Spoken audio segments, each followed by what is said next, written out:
Good morning everyone. I am Khushboo Kumari, teacher of Arya Vidyapeeth. आज हम लोग क्लास 3 में चैप्टर 13 पढ़ेंगे और चैप्टर 13 में दिया है बढ़े चलो कविता दिया है और ये लिखे हैं प्रेमचंद। प्रेमचंद बोलते हैं कर्तव्य कभी आग और पानी की परवाह नहीं करता, कर्तव्य पालन में ही मन की शांति है। यानी कि कर्तव्य अपना आग और पानी की कभी परवाह नहीं करता है, कर्तव्य अपना करते रहना चाहिए। तो चलिए अब हम लोग कविता पढ़ते हैं। ना हाथ एक शस्त्र हो, ना साथ एक अस्त्र हो, ना अन्न नीर वस्त्र हो, हटो नहीं डटो वहीं बढ़े चलो बढ़े चलो। यानी कि ना हाथ में एक शस्त्र हो और ना ही हाथ में कोई अस्त्र हो, ना अन्न नीर वस्त्र हो, तभी भी हम लोगों को हटना नहीं चाहिए, डटे रहना चाहिए, अपनी लक्ष्य की ओर बढ़ते रहना चाहिए। घटा घिरी अटूट हो, अधर में कालकूट हो, वही अमृत का घूट हो, जिए चलो मेरे मरे चलो बढ़े चलो बढ़े चलो। चाहे घटा कितनी भी अटूट हो, अधर में कालकूट हो या जुबान की बानी विष के समान हो, लेकिन हम लोगों को उसको अमृत समझ के पी लेना चाहिए, हमें आगे बढ़ते चलना चाहिए। गगन उगलता आग हो, छिड़ा मरण का राग हो, लहू का अपने फाग हो, अड़ो वहीं गढ़ो वहीं बढ़े चलो बढ़े चलो। गगन उगलता आग हो या कुछ भी हो या कोई भी दिक्कत हो, लेकिन हम लोगों को हमेशा आग की तरह, लहू की तरह आगे बढ़ते रहना चाहिए, अड़े रहना चाहिए अपने कर्तव्य के प्रति, अपने लक्ष्य के प्रति। चलो नई मिसाल हो, यानी कि एक नई उदाहरण बनो, चलो नई मसाल हो, बढ़ो नया कमाल हो, रुको नहीं झुको नहीं बढ़े चलो बढ़े चलो।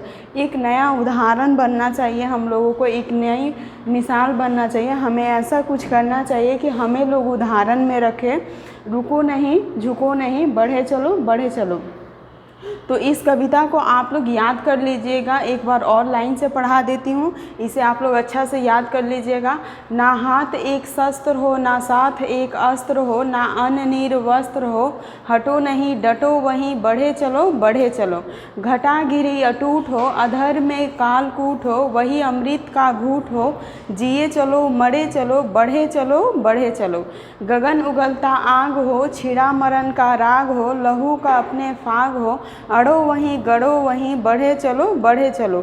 चलो नई मिसाल हो, चलो नई मसाल हो, बढ़ो नया कमाल हो, रुको नहीं झुको नहीं बढ़े चलो बढ़े चलो।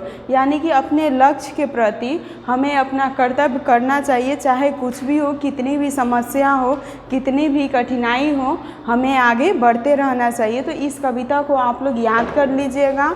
अब चलिए नेक्स्ट पेज पे।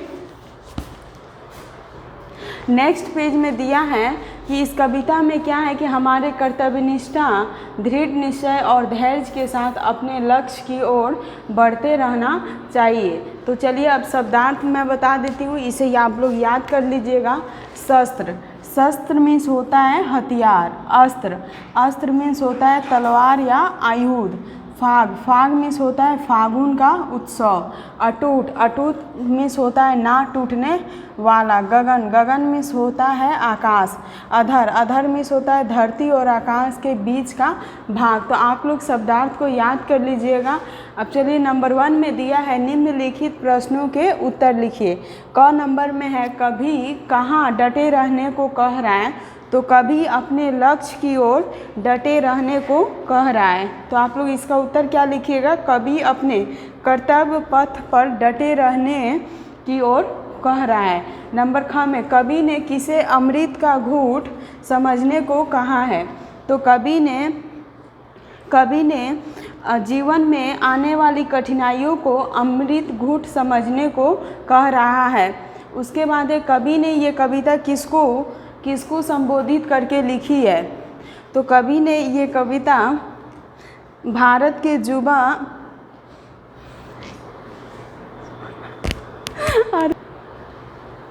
कवि ने ये कविता किसको संबोधित करके लिखी है, तो कवि ने ये कविता भारत के युवा वर्ग को संबोधित करके लिखी है। तो आप लोग इसका उत्तर लिखिएगा, कवि ने ये कविता भारत के युवा वर्ग को संबोधित करने के लिए लिखी है। उसके बाद है नंबर 2 में सही शब्द से रिक्त स्थान भरिए। यहाँ पे कविता दिया है, कविता का लाइन दिया है, उसमें कहीं रिक्त स्थान दिया है, उसे हम लोगों को कविता को पूरा करना है। जैसे में क में दिया है ना हाथ एक शस्त्र हो। उसके बाद नंबर ख में घटा घिरी अटूट हो।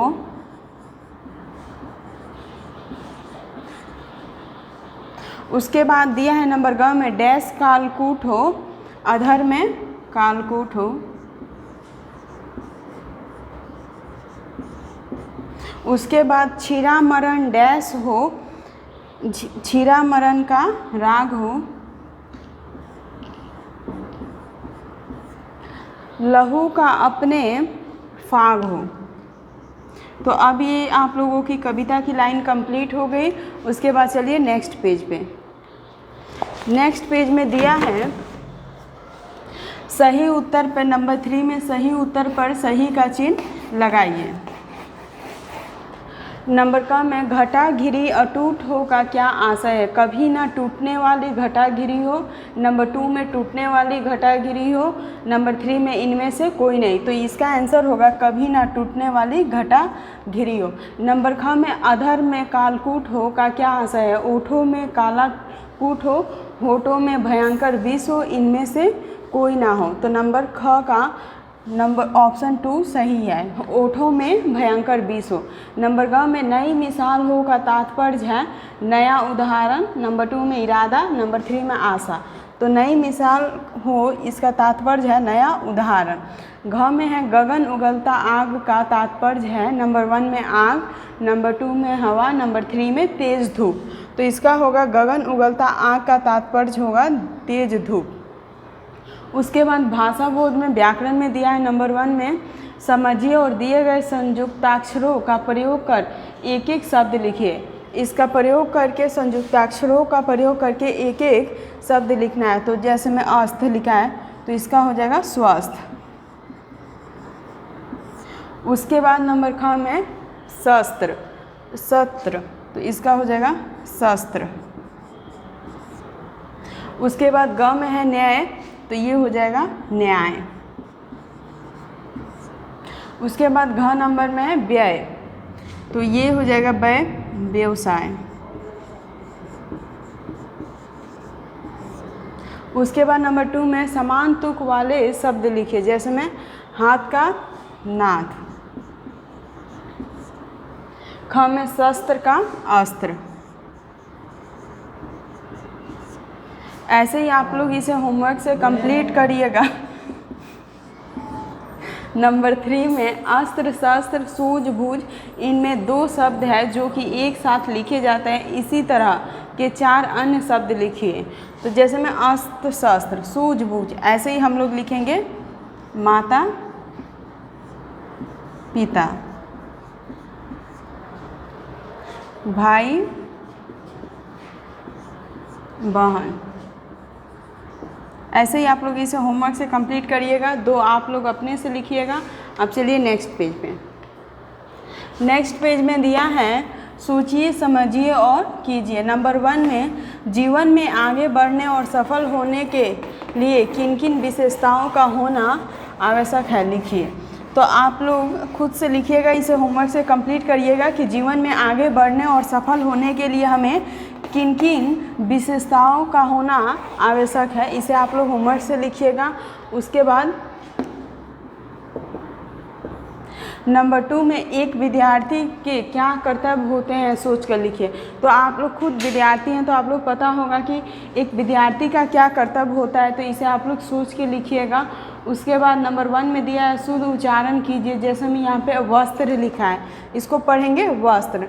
नंबर 2 में अटूट, नंबर 3 में अमृत, नंबर 4 में लहू, मिसाल, मसाल। उसके बाद नंबर 2 में दिया है सोच कर प्रश्नों के उत्तर लिखिए। कभी किसे अमृत का घूंट बनाना चाहता है तो कभी कठिनाई रूपी विष को अमृत का घूंट बनाना चाहता है। हाथ में कुछ भी ना होने पर भी कभी डटे रहने को की बात क्यों कर रहा है। तो हाथ में कुछ भी ना होने पर कभी डटे रहने की बात इसलिए कर रहा है क्योंकि उसे कर्तव्यनिष्ठ बनना चाहिए।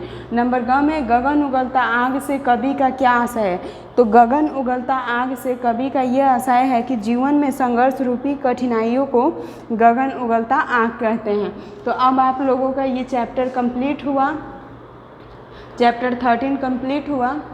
तो अब नेक्स्ट चैप्टर नेक्स्ट पार्ट में पढ़ाएंगे। आज के लिए इतना ही। इसे सुंदर सुंदर राइटिंग में आप लोग नोटबुक में नोट कर लीजिएगा और इसे याद भी करते रहिएगा। Thank you, have a nice day.